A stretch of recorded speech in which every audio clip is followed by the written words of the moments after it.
Lights, camera, podcast. This is the Silver Screen Sessions podcast with your host, Pete. Your fortnightly dose of movie talk, reviews, and all things film. From blockbusters to hidden gems, Pete will be breaking down what's worth watching, what's overrated, and everything in between. So grab your popcorn, take your seats, and let's roll the reel. Welcome back to the Silver Screen Sessions podcast, the show where movies don't just entertain us, they challenge us, move us, and sometimes even change how we see the world. I'm your host, Pete, and today we're taking a broomstick ride back to Oz. But not that Oz, not Dorothy, not the Yellow Brick Road, and definitely not your grandmother's version of the story. We're diving into Wicked, Part 1 from 2024, the first chapter of a bold, cinematic retelling of one of Broadway's most beloved musicals. This isn't just a prequel to The Wizard of Oz. It's a story of friendship, jealousy, power, and identity. It's about the two women behind the legends, the misunderstood Green Witch and the glittering Good Witch, and how their choices shaped the world we thought we already knew. So grab your broomsticks, hold on to your hats, and maybe warm up your vocal cords, because today we're talking about magic, music, and the making a modern movie musical epic. So the story, the beginning of a legend. Wicked Part 1 hit cinemas in November 2024, directed by Jon M, the visionary behind Crazy Rich Asians and In the Heights. At its heart, this is a story about two young women. Elphaba, played by Cynthia Erivo, born with green skin, gifted with powerful magic, but treated like an outcast. And Glinda, played by Ariana Grande, charming, ambitious, adored, seemingly perfect.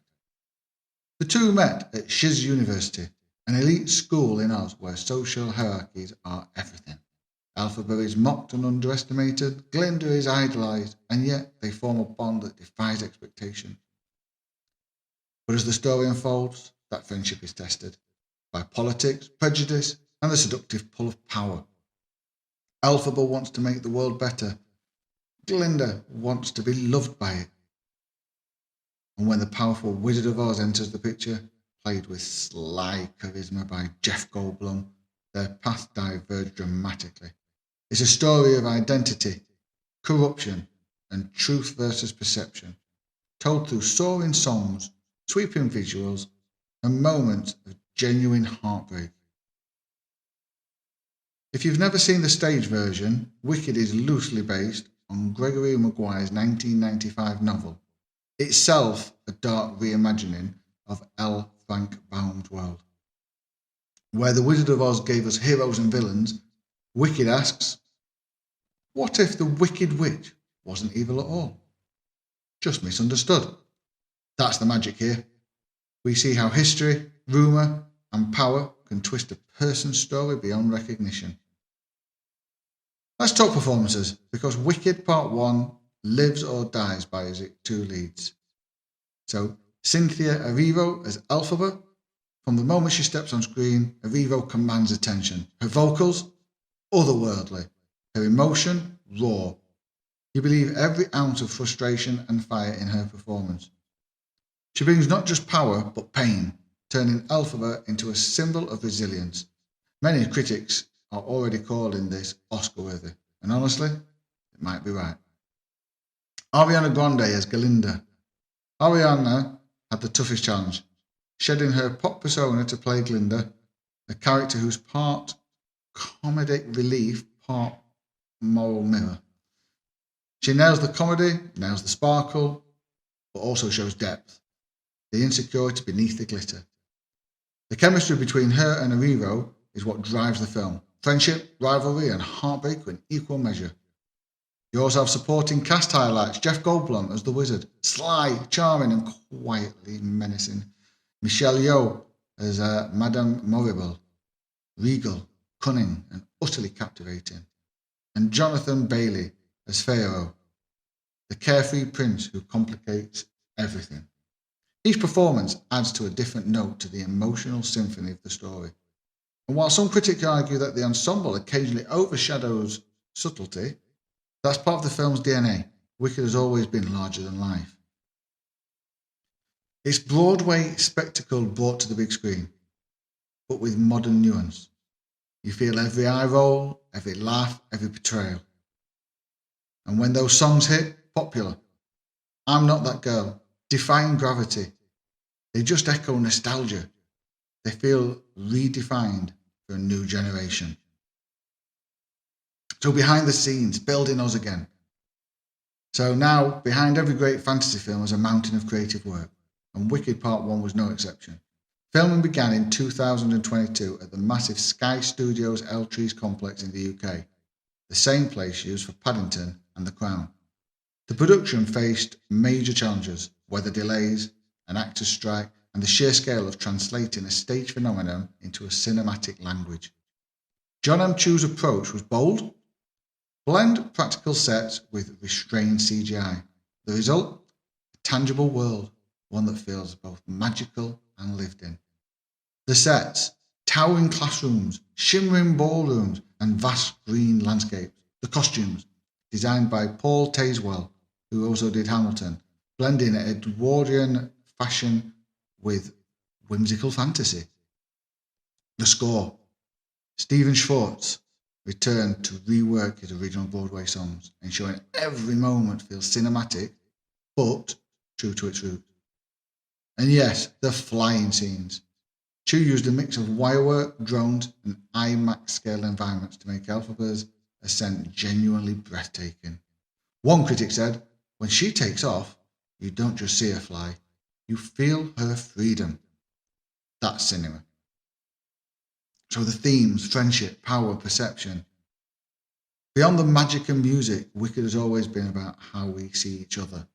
Elphaba's green skin is more than a quirk. It's a metaphor for difference, for being judged before you're known.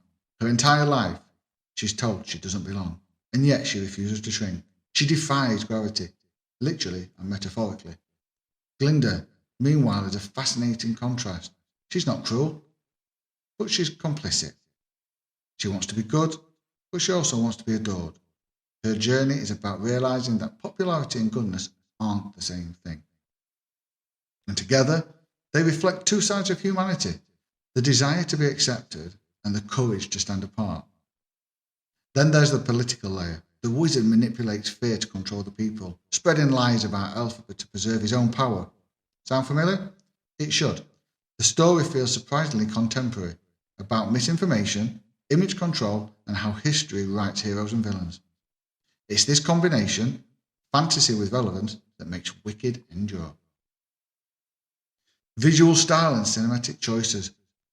Jon M had a challenge. How do you make a film musical feel alive on screen, not like a stage show on camera? His solution? Movement. The camera glides, dances, soars. Long, flowing shots follow characters through glittering sets. Every musical number feels like a journey, the world expanding as the emotions do.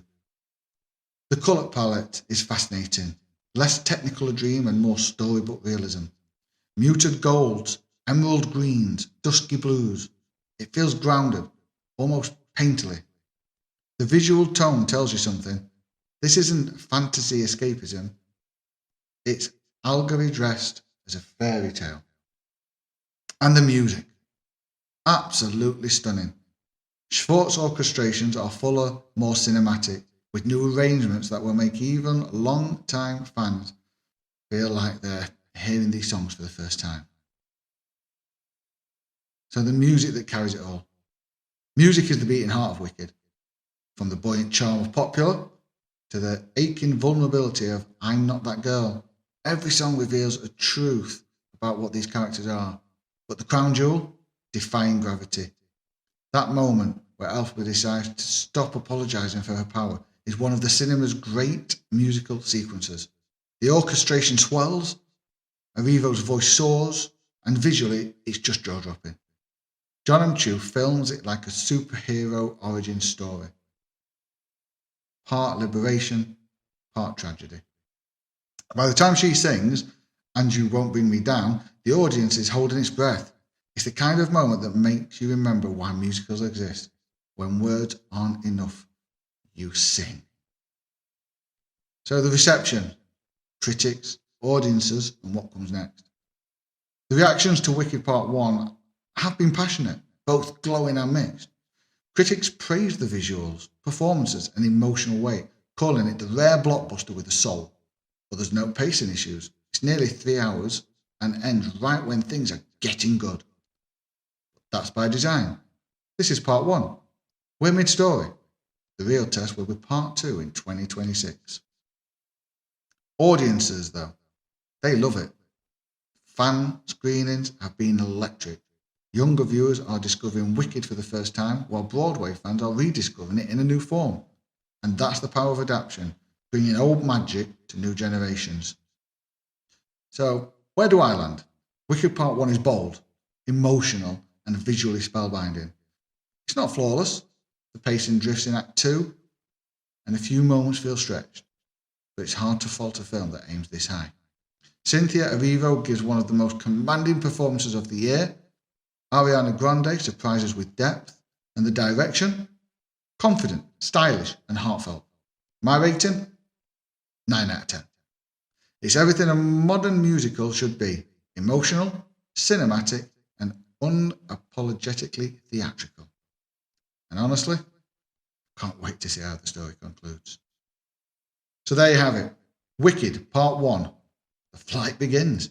A story about friendship, difference, and daring to stand against the current. It's a reminder that sometimes being wicked just means refusing to conform. Thank you for joining me for this deep dive here on the Silver Screen Sessions podcast. If you enjoyed this episode, make sure to subscribe, rate, and share with your fellow movie lovers. It helps more than you know. Next time, we're switching gears from green witches to silver screens with another modern classic in the making. Until then, keep dreaming, keep singing, and remember, no one mourns the wicked.